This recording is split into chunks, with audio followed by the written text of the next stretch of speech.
Sociólogo e escritor Valdir Bittig é o nosso convidado. Ele vem a Marília para a palestra na Unimar, a Universidade de Marília. O tema, a busca do autoconhecimento, que ele já falou. Agora, é claro, eu tenho a obrigação de fazer essa pergunta.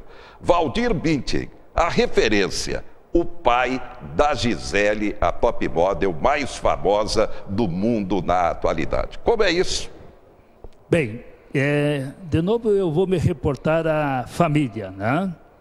A Gisele é uma das 6 meninas da minha casa. Ela é da turma do meio, né? Ela e a gêmea Patrícia são as duas que fazem a turma do meio da minha família. Então, uma das coisas boas, né? É por isso que é tão importante falar de autoconhecimento, né? Uma pessoa que não tinha, um relacionamento maior com a minha família, foi quem viu exatamente a aptidão que essa menina tinha para o mundo profissional da moda, né? Eu jamais teria percebido isso. Quando isso aconteceu lá com a minha família, e isso foi um processo prolongado, eu senti que quando consegui resolver o problema da Gisele, acompanhado tecnicamente, ido junto a São Paulo e visto que aquele rapaz estava com a razão e que eu que resistia a essa ideia estava equivocado, quando voltei para casa e achei que eu tinha resolvido um problema, eu não havia me dado conta que eu tinha mais 5 meninas que me perguntaram: pai, a gente serve para quê? Né? Então, nesse momento, começou esse trabalho da busca pelos sinais de aptidão e nunca mais a gente parou de pesquisar isso. Hoje faz mais de 20 anos. Né? Isto foi fundamental para a construção de uma coisa muito forte, né? Que é entender que na família a gente é diferente e que nas nossas diferenças está a nossa grande força se nós conseguirmos entender esta importância, né, de trabalhar as diferenças, né, as conhecendo. Então, passa pelo autoconhecimento. Cada uma precisou conhecer a si mesmo para entender que tipo de alianças podiam construir, protegendo a si, aos seus negócios e a sua vida. E foi, creio, um trabalho de grande responsabilidade e de desafio mesmo para com toda a família, as demais filhas. Isso, Valdir? Eu acho que a compreensão, veja, porque a gente nunca pode dizer o que os outros devem fazer, mas você pode ajudar a buscar um indicador, um ponto de reflexão para que cada um possa se repensar. O estudo de perfil, a ferramenta que nós desenvolvemos junto com a parceria Safe Web Francisco Villa, para colocar à disposição do país, né? Porque eu acho que você precisa colocar isso para as outras pessoas, né? Como elas podem, né, buscar esse conhecimento, esse autoconhecimento, né?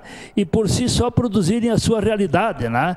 E que diferença isso pode fazer na vida delas, né? Na escolha de um novo projeto de vida. O mundo capitalista, o Brasil é um país realmente do mundo capitalista, exige demais. E é claro que o dinamismo, a velocidade desse dinamismo é realmente impressionante com agora todas as formas de comunicação, com a globalização. Índice de depressão cresce muito no mundo todo, não é diferente aqui no Brasil, e há realmente um desafio. Os próprios médicos têm afirmado isso. A depressão realmente é preciso ter muito cuidado, buscar o apoio técnico médico de forma imediata para realmente não cair no pior, que acaba sendo o caso de suicídio, e é uma realidade. Marília está entre as cidades do estado de São Paulo com o maior índice de suicídios em razão da depressão. Um sociólogo, como é comentar também essa questão? Bem, uma das coisas importantes é entender que a nossa família tem os mesmos problemas que as outras famílias têm. Você dominar um conhecimento não te isenta de ter os problemas. Eu acho que uma das coisas importantes que a gente tem que falar sobre essa questão é que quando você tem um grau de exigência muito alto em relação a você, por exemplo, Vou lhe dar um caso típico, né? Dentro da minha família eu tenho 2 seres exponenciais. Um na área do futebol americano, que é o Tom Brady, e a outra a Gisele Bündchen, que é modelo. Muito bem. Obviamente, as minhas outras crianças, que são exatamente parte dessa família, que é uma conjuntura toda, são pessoas de aptidões diferentes, né? E que tem que viver a sua realidade. Então, acho que uma das coisas importantes para que a gente não seja muito severo consigo é entender que você tem que trabalhar dentro da sua perspectiva, né? Quer dizer, você é um ser normal, você não pode ser o Tom Brady, você não pode ser a Gisele, como você não pode ser o Bill Gates, você pode ser apenas melhor do que você mesmo, né? Mas como ser melhor do que você mesmo se você não sabe minimamente quem você é, né? Então, eu acho que este é o ponto de partida, né? Você não pode ser exageradamente assim, exigente consigo mesmo, e você tem que entender que cada um tem um caminho normal que precisa seguir. Para um sociólogo, o momento político administrativo do Brasil é envolvido com tanta e tanta corrupção. Vou fazer a mesma pergunta. Como o senhor vê? Bem, eu acho isto, de certa forma, muito complexo, porque a gente não consegue enxergar uma saída lógica, né? A gente vê que os poderes não se entendem, então tente imaginar quando os poderes não se entendem mais, o quanto isto é complexo, né? Mas eu vejo assim, eu vejo que não existe uma coisa que não tenha saída. Eu acho que nós vamos navegar nesse problema. Eu acho que a única coisa que não devia nos acontecer eram extremos, né?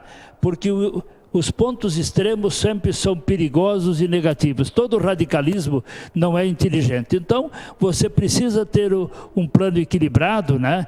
E a sociedade, exercendo a democracia, se nós chegarmos às próximas eleições, tenho certeza que vai conduzir esse processo com muito mais responsabilidade e vai achar uma saída lógica para isso. Bem, a grave crise que o Brasil atravessa em todos os índices, educação, quando coloca o Brasil com países do mundo todo no índice educacional, o Brasil sempre está nas últimas colocações.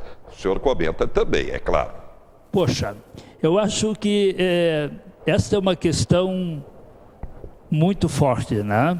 Quando você olha para a história da Alemanha, você olha para a história do Japão, do pós-guerra, quando você olha para a Coreia, você pode olhar para tantos lugares, né? Em todos eles, a redenção veio exatamente do seu foco em buscar uma educação de qualidade. E por onde começa isso, né? Quando você olha, por exemplo, para a Alemanha, que estudei um pouco do modelo educacional. Lá a criança, ela é construída a partir do seu primeiro ano escolar, ela é construída junto com os professores e com os pais, para que você consiga entender qual o tipo de aptidão que aquela pessoa manifesta. Tá? Então, os primeiros 4 anos de vida, há uma observação integrada entre sociedade escolar, entre a família, para no 5º ano definir que tipo de situação essa criança pode naturalmente ser aluna. Quer dizer, ela pode estudar que tipo de ideia, né? Que tipo de área. Então, eu acho que assim, o que isto ajuda? Em tudo, né?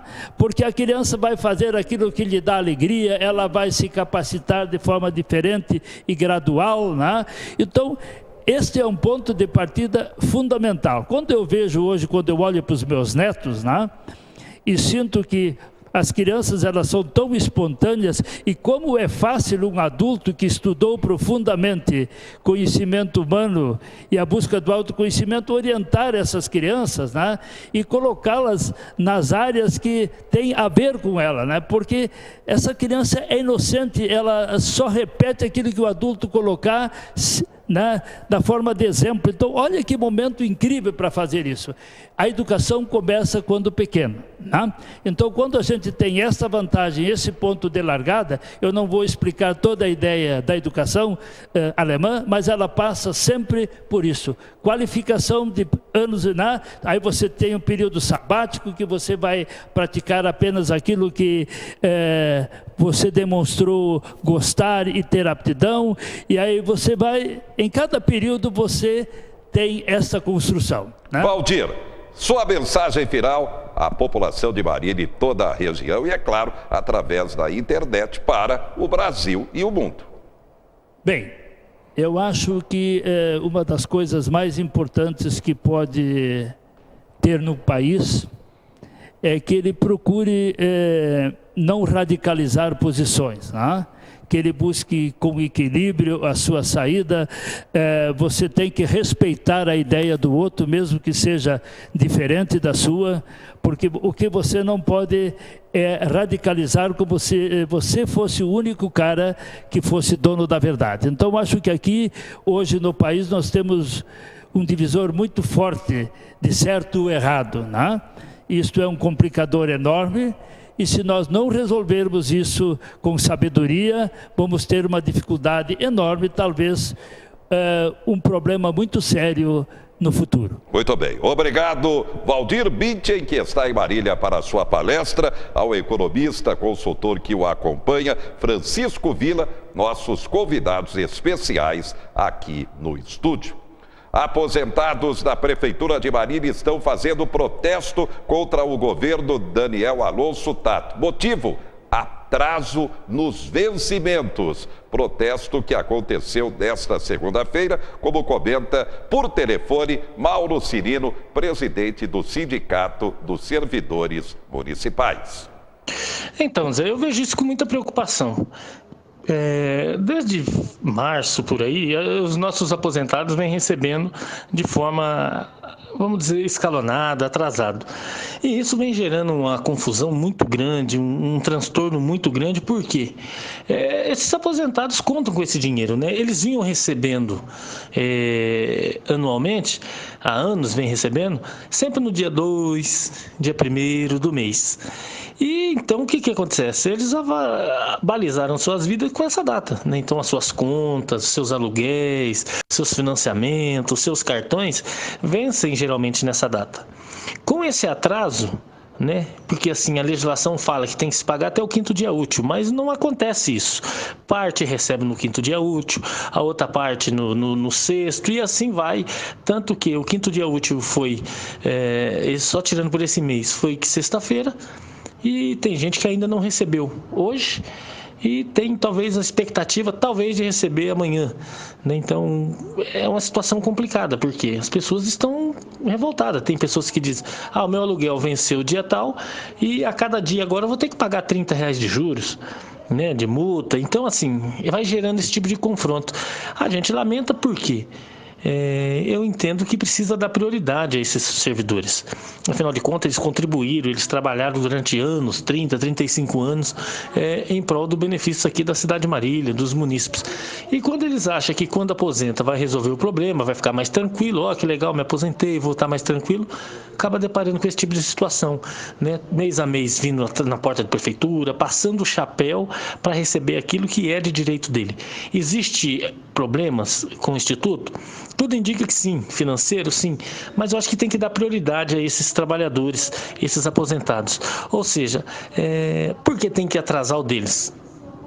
E o dos comissionados, ou então das empresas terceirizadas, não. Eu acho que tinha que reverter essa situação, inverter isso. Uma empresa, ela aguenta muitas vezes 5, 10 dias se negociar para receber. Agora os aposentados não, é remédio, às vezes ajuda a família. Já perderam os 250 do Vale Alimentação, que faz uma falta tremenda. E agora mais mês a mês passar por essa situação, é por isso que eles estão fazendo esse protesto. Nós chamamos esse protesto hoje de manhã, com as linguiças cabo de rei, que custa em torno de R$ 1,50, até menos que isso o quilo, né? Para mostrar que é a única coisa que a gente está conseguindo comprar. Aí, realmente, o protesto vai continuar. Enquanto isso, INSS confirma, segunda parcela do 13º para aposentados e pensionistas começa a ser paga a partir do dia 24.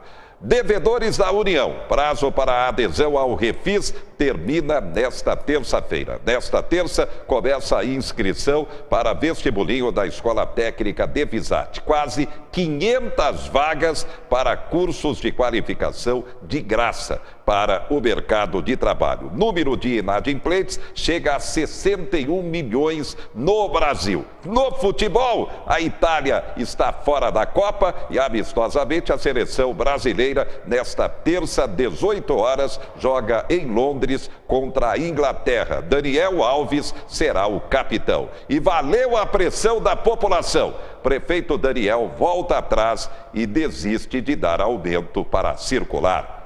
Até a próxima!